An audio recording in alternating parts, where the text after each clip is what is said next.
see I wrote dot after the letters I am. As a mathematician, I always look objective and have an abstract vision from a numerical point of view, as there is a reality, but also there is imaginary part. Like here, that's why I put am separately. Like it's something that we can take off. Let's see if we truly can do that. First, I want to question and bring to the table the importance of data visualization. And the main point is it's just too much information around us. And who generates it? I think it's us. It's devices and systems. And it's not going to be easy or less in the future. Comparable to the past, how often did you take photos 5 or 10 years ago? And what's now? We started to be free in a space, in a memory, in data collection. And what is the result of it? It's basically chaos. And we struggle to navigate in our data. There is a lot of choices every day around us, and it becomes really annoying to waste our time trying to find relevant books, papers, news, people, films, and so on. There is a good book, what I recommend regarding to the choice. The name is The Paradox of Choice. You can find a link over here I put. And this is a very nice book to read. Next, regarding to agenda and what I plan to talk about today. First of all, I want to share my experience of data visualization through my career.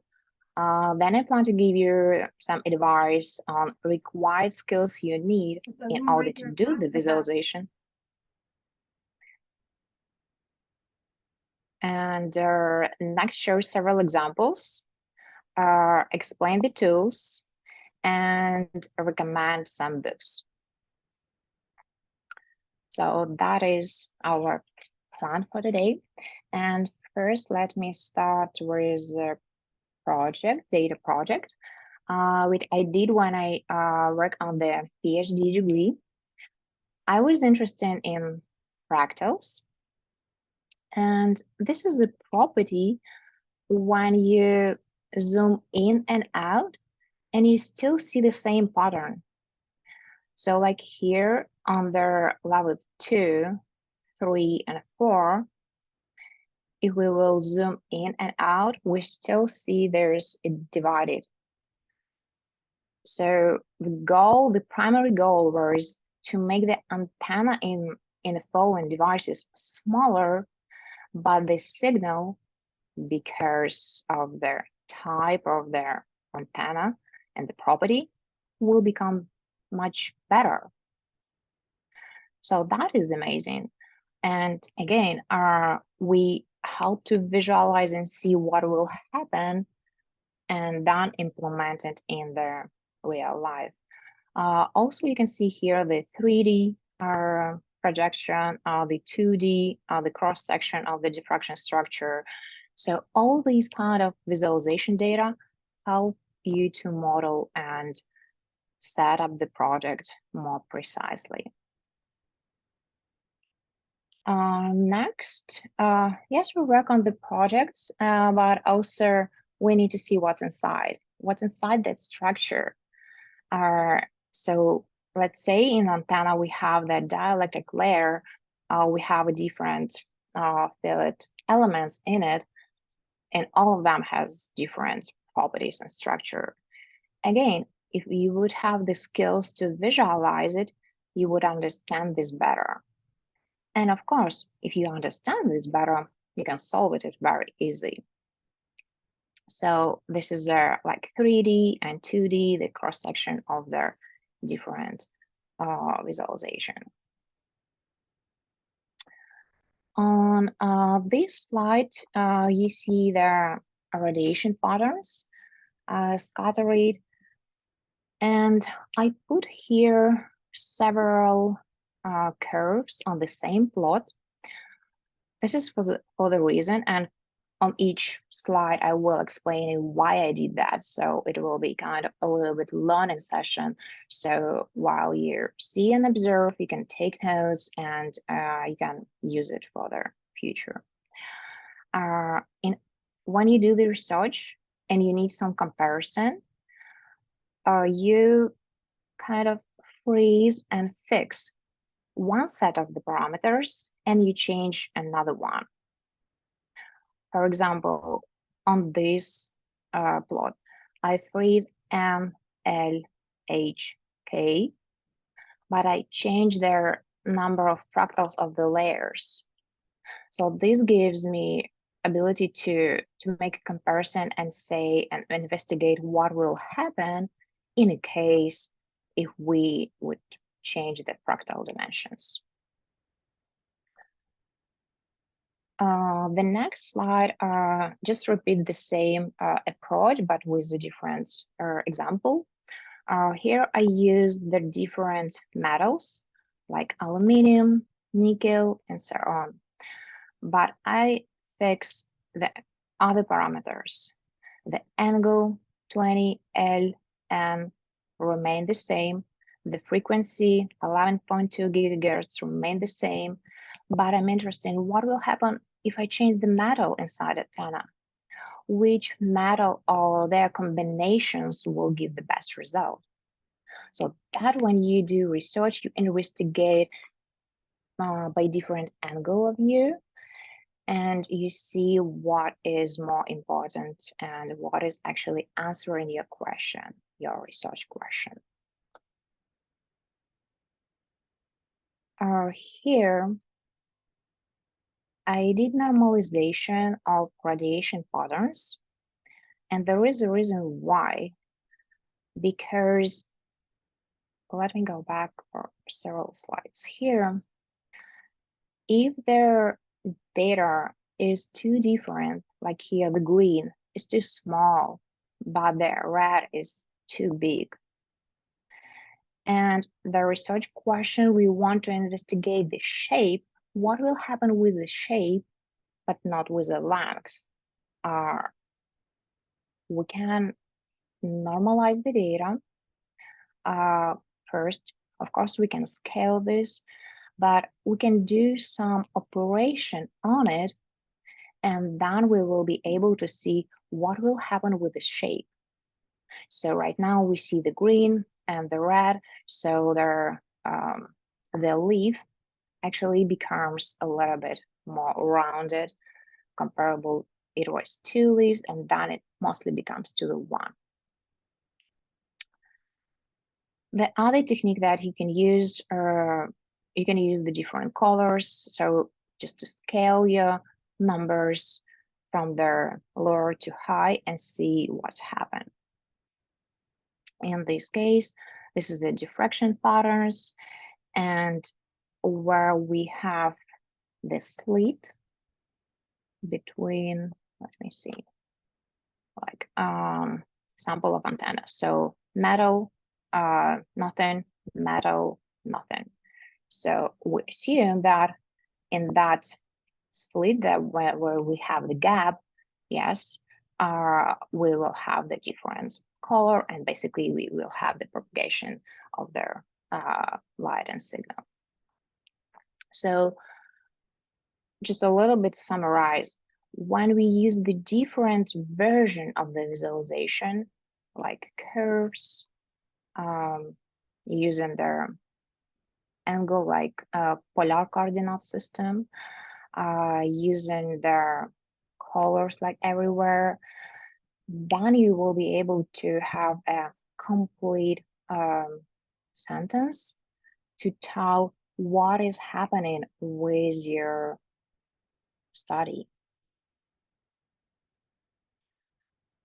Here I will repeat a little bit the same technique what I just said.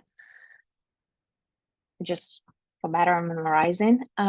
So this visualization, I fixed the M, L, and K, but I'm interested in what will happen if the angle will change.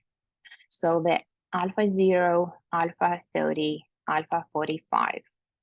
Once the angle is changing, we assume, but this is just a proof, because when we will rotate the antenna, the signal also will be rotating.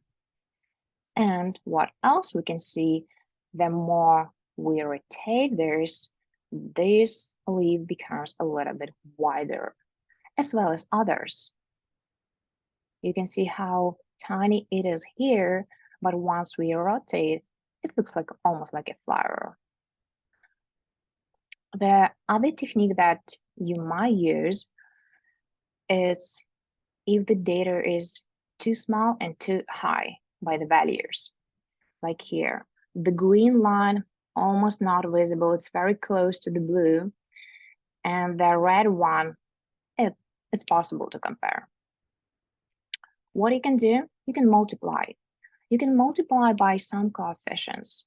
For example, here, in order to plot this, I multiply the blue on 4 and green on 50. That was only a way to see that it's truly inside and there is a tendency. Okay.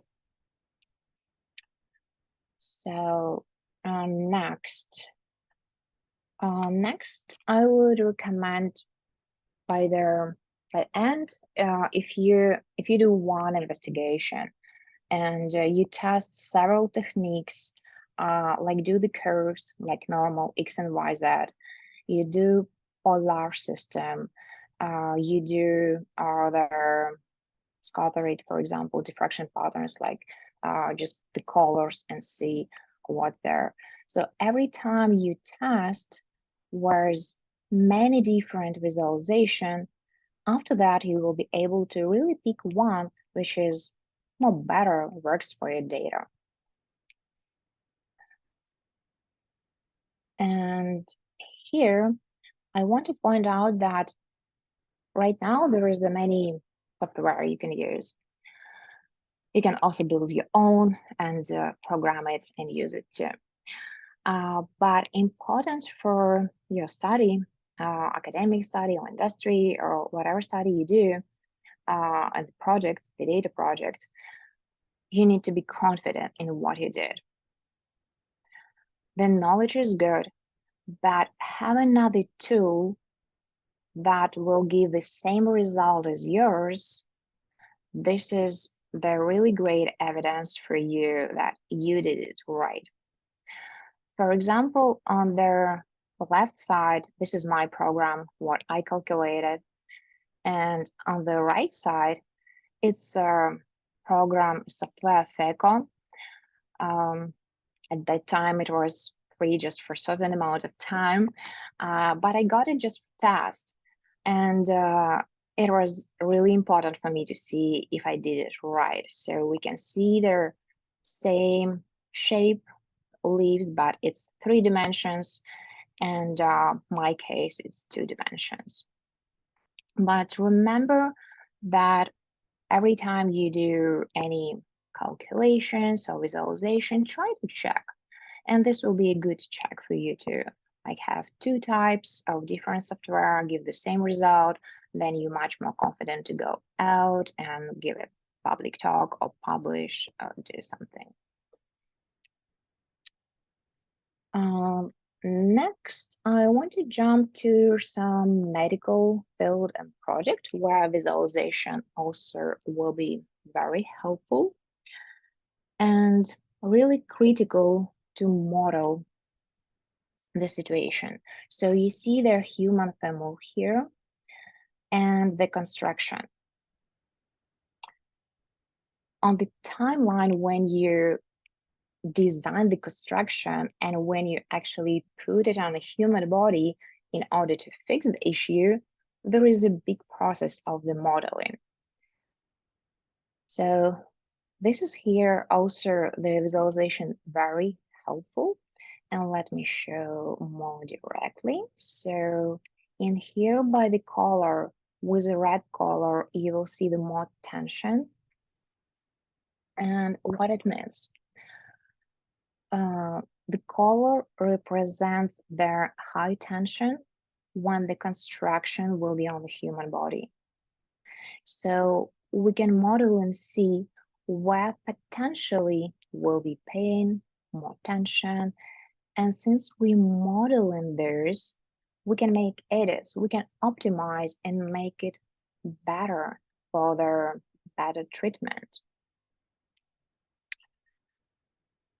Another example I want to show is a dental system where same thing, I build a 3D modeling with dental implants. We were focusing on their shape and size. But anyway, if going back to our visualization technique, we would see where their high and low tension will be. So before their patient will be wearing those implants and it will be installed, we can model the situation. And this is actually very safe for the human, that they will be confident. Everything will be all right after the surgery.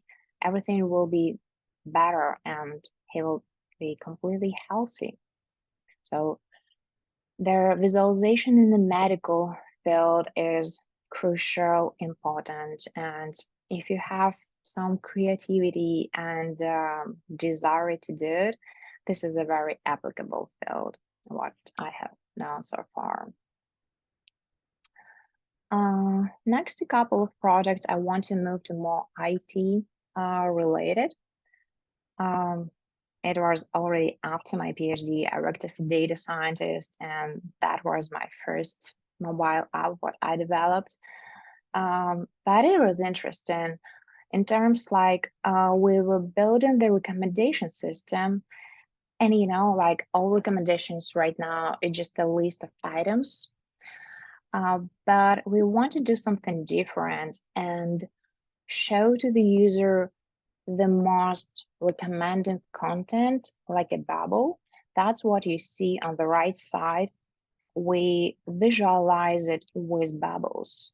So every single story, like Instagram, it's different size. And the more you like this content, the size will become bigger. So it's not listed elements like tables. It was actually like all the moving elements, and their size represents how much you like this content. Again, the visualization plays a very essential role, even in mobile devices and applications. Next project, I moved a little bit up, and we already had a team of the data scientists. So we worked on their recommendation compensation for the candidates. But nothing more changed. We still see visualization, and this is the basic pie chart here, but very intuitive to see. So we predict the compensation, and if it would be listed like a table here, it's good. We see the numbers, but what is in total? In order to see the total compensation, and I think it's very intuitive which part it is, the market value was broken and put into the pie chart. I leave several links here. If you're interested, you can take a look at this app in real. Also, there is some feature interesting for the feedback loop. Since the market is really changing very quickly, the candidates and recruiters can put their feedback, and the system we developed, it's self-learning IT platform, and we got a scientific patent on it, on the algorithm that developed. So in almost in any app, we would see some visualization, but behind the scenes, there is data, there is a technique and strategy in order to visualize it the better way. The last app I want to show you, which is also involved the pie chart. Nothing too crazy, but it's really illustrated well. The app is Chronability. I was the chief scientist there, and we were calculating the free time. So we have again connected all their calendars and your tasks, but what's the remaining time you have left after all this hard day, and all the tasks synchronize with your calendar and put it into some categories, and you still have some time what is left for you for today. Let's summarize a little bit, and next I would give you some advice. What I've done so far, it's 2 years ago, I started my own business where I help other companies to do the data science analysis and visualization.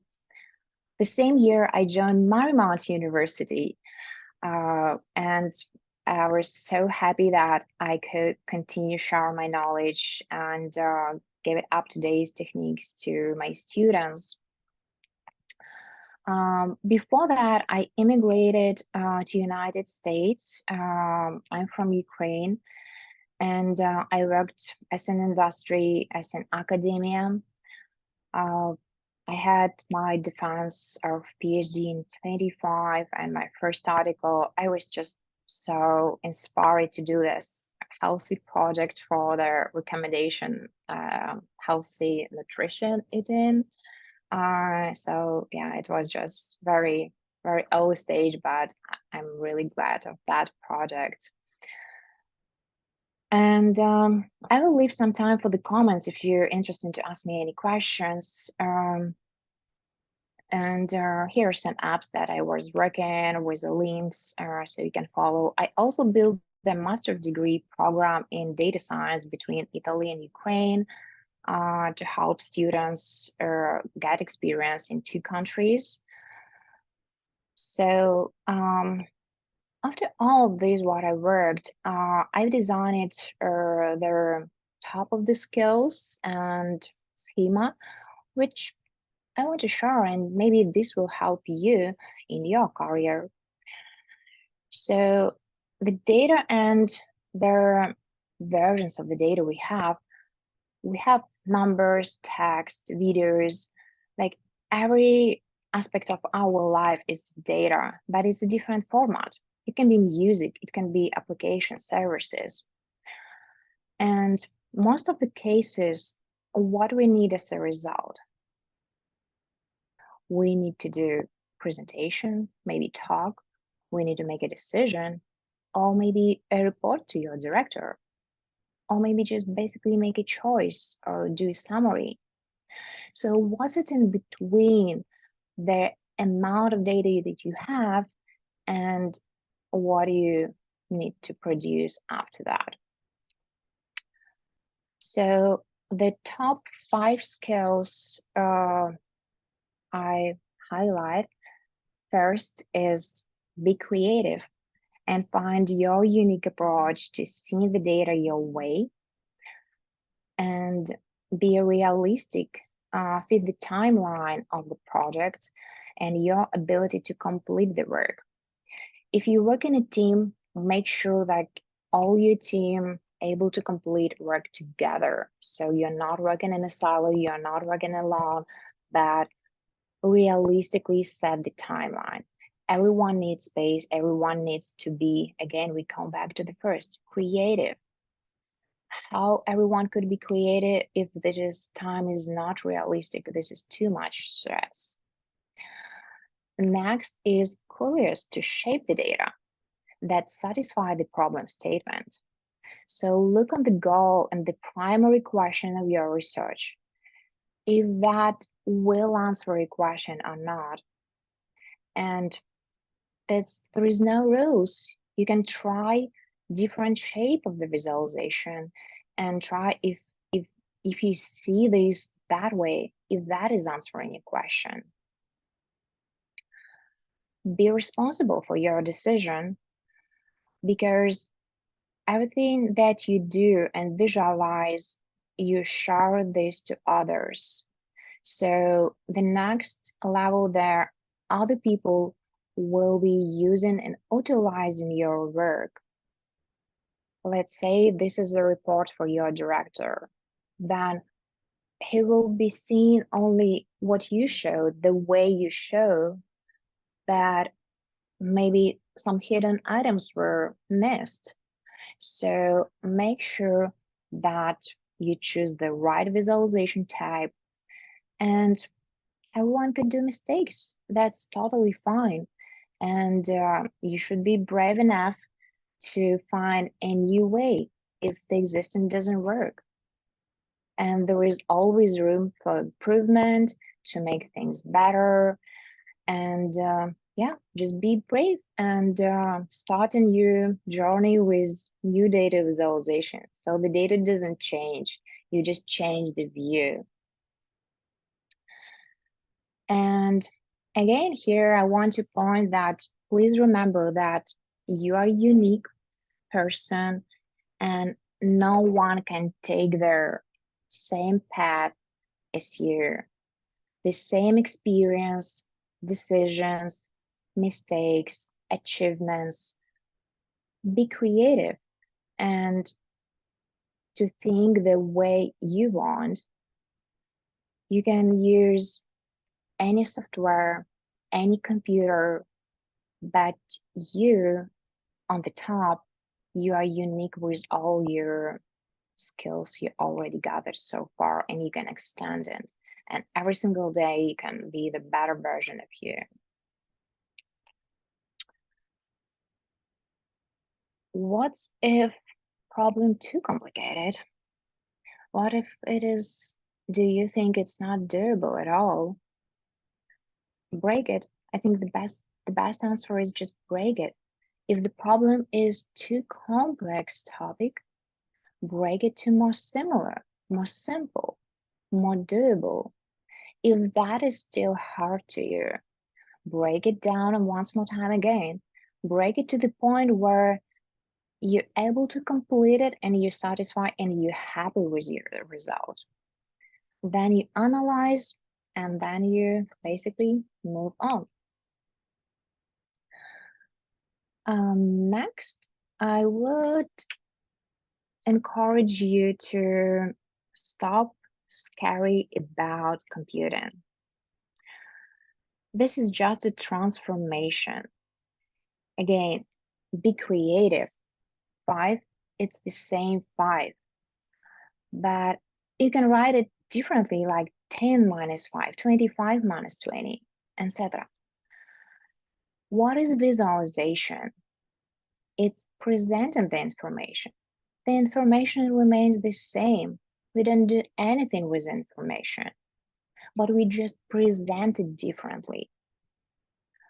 Look here on the table. John Stefan gave a talk. It's about 1 hour. But if you want to produce the sentence, if you want to say something to someone about this table, about this data, not much you can say. But if we do the pie chart, for example, we easily create a sentence to talk about the data. Like, Stefan takes 20% more time than John, right? This is already a sentence. How we telling about the data. And I added book over here with a link. Very interesting. It's about artificial intelligence and how is it right now. I would say competing with all these techniques and how you can understand more basic things to shape the information. There are several books I recommend you for extend your creativity to look on the data from the different perspective. Again, where is the links so you can find those. And I will move to their tools. So you can use the tools in order to do visualization. And first and easy, I hope everyone is know this, just Google Sheets. When we have the calendar, I give very simple example here. So just start and time, duration, task, just a basic calendar view. And the question, how you spend your day?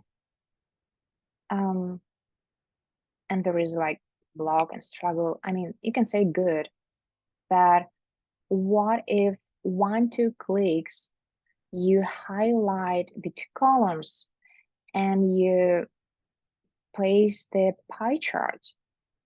That is 1 minute or maybe even less work, and then you can easily tell a story. I spent about 30 to 33% on meetings, and I did actual work just about 24%. So they visualize what you already have. We didn't done any calculations here, muchly, but just transform it. And it gives you the freedom to speak. It gives you the freedom to explain what you already have. Let's move on. And this is a Looker Studio tool where I added example where is Amazon data a little bit more than the previous example. And it's for about 20 years. And more advanced visualization. Here we can see the stars, 5, 4, 3, 1, and majority of the full charts goes to the fifth. All right. Looker Studio is free. It's a Google tool, very easy to connect the data, and there is a lot of services that can be also connected. And you can do as static as interactive dashboards, which is very good, and you can share this with people. So you build it, there is no coding required, and you can just, as a Word document, you just share this and they open the link, and they will be able to click everywhere to see, and even you can add some sliders, drop down menu, and it will be looking like an absolute app. Another tool I would recommend is Neo4j. This is a graph platform, and you can represent the data as nodes and their relationship. It helps not for the all data, but mostly for the type of the projects and the data where it's connected, where it's strongly connected or not, where you might put this on the cluster, or you can detect any path that in between the two entities is going to be connected or not. So it's specific, but it's very helpful in some areas. For example, here I did some visualization on here in Marmont for the courses and which one is related to degree, bachelor, master, or doctoral degree. And if I remember, these orange, this is a spring semester and fall semester. So we were taking a look on how many courses we have in each semester and how is it connected to each department. So that was interesting. Again, like these all interactive, you can zoom in and out and see what's in there. If you work on more big project and you need more custom settings on your data visualization, Then, for example, here, medical project, I have AKG here. We need to measure the distance between their high peaks. We need to detect the ranges in between, how signal is. So all these tiny changes, like on projects, I would recommend to use the Python, and especially Python if that project goes live. Live means if it's going to be web app, mobile app, website, something like it goes to some place. Because there is other tools like R, and I will mention this later on, when you do the analysis, you do visualization, and it just freeze on your table. That's all. I mean, it's not going to production level. So in here, I want to show the box plot type of the chart. It's here. This type of the plot mostly designed to see the mean, where the mean is located. If you have or not some outliers, here we have a few. And histogram, calculating the stress level. Again, it was a medical app. We were measuring the stress, and the histogram helps when you would ideally see the frequencies, and the box plot you would utilize for seeing the outliers.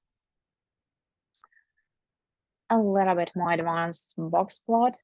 Let's say you have hour by hour different patients, and it would be tricky to put it like here, like every single person and every single hour. So in here, implemented several techniques. We use color, so you can see it's gradually moving. And we use the box plot in order to see how many values we have outside of the normal range. As well, we can easily see where the mean is located. For example, for that box plot, the mean is over here, but the range of the data is pretty wide. Here is narrowed down, but a lot of outliers above and below. So again, the more programming tools you would use, the more able you will be customizing every single aspect of your data visualization. So that was a heart rate data hour by hour. And the last thing what I want to share in the Python, it's you can change the color of specific range. So let's say you have day, or you have some measurements and you need to focus on specific time frame or some range of the data. So we can make a color for one range, another color, another color. So then it will be easy for you to compare. And this is just Fourier transformation. You can see a few labels over here, and let me clarify a little bit more in details if you're not familiar. Python is a language. PyCharm I recommend is IDE. Is it free for community edition, and you can use it even up to production level. Of course, there is a payment version for deployment with more advanced stuff, but it's totally free, even up to if you work on a startup, community edition will solve all your needs. What is Jupyter? Jupyter is a set of different libraries, I would say, and it helps you to have it visual. So it's code and result, code and result. So it's like notebook. That's why sometimes it calls Jupyter Notebook.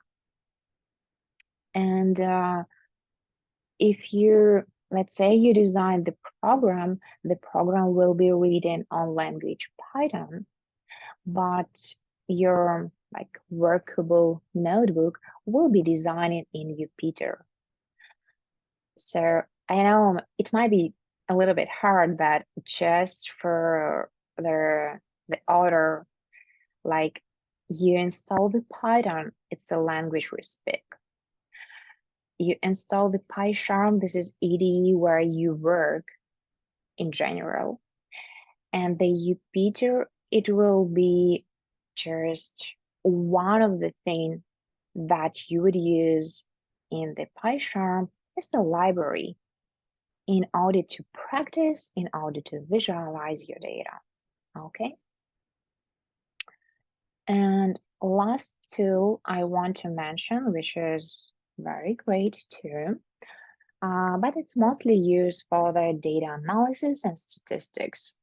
So if your product goes to production, R is not a good option. You can still analyze data, but not many application, API, and clouds would suppose integration with algorithm written on R. But if you work just for analysis, that's totally fine, and there is a lot of good features in here. A lot. I mean, if the project is analyze and visualize, recommend the 100% of doing this. And let's see why. The bar chart, it's fine. You can still see like the purple is more than green and orange, but how much? If the question is how much we can compare, then we can do this cute animation and plot here.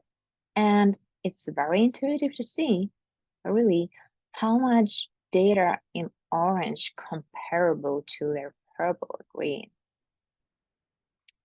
And we can do S regression, we can do scatter plots, almost in any software tools and applications. Also, if you have their same data points, it would be worth to make different like triangle, circle, or square. So it represents different dots in your data. As well as histograms, and normalizations, and all these like basic type of visualization you can do almost in any software tools, that their decision will be initially from your side. And here the list of all the tools I mentioned. I will give you a little bit more repeated information, but just so you to remember.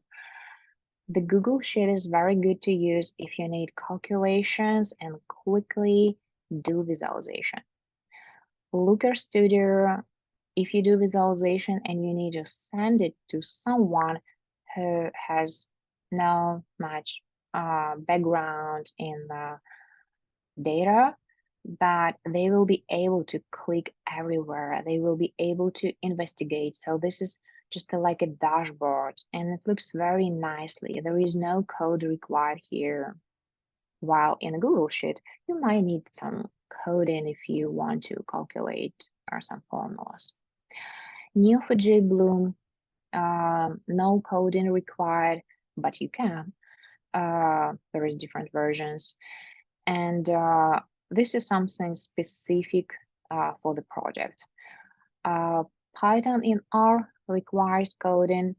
Python needs more skills. And if you go to production, like mobile devices or the website, if it is just analysis, use the R. The syntax a little bit similar, but it's a very good tool. Finally, I want to recommend 3 books for visualization. This is very practical and illustrative. When you will flip the pages, you will see a lot of visualization there. And there is amazing talk of the beauty of data visualization on the TED. And I added link over here. You can take a look and watch. I hope it will be also inspirational.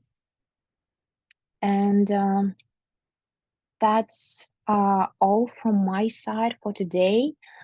Thank you so much for attending and listening. Remember that the data needs visual results, and practice to visualize the data and simplify your life. I hope during the presentation you saw many examples where it can be used and how to make it better and right. And I just hope that you might use some of my experience and it will help for you to design your career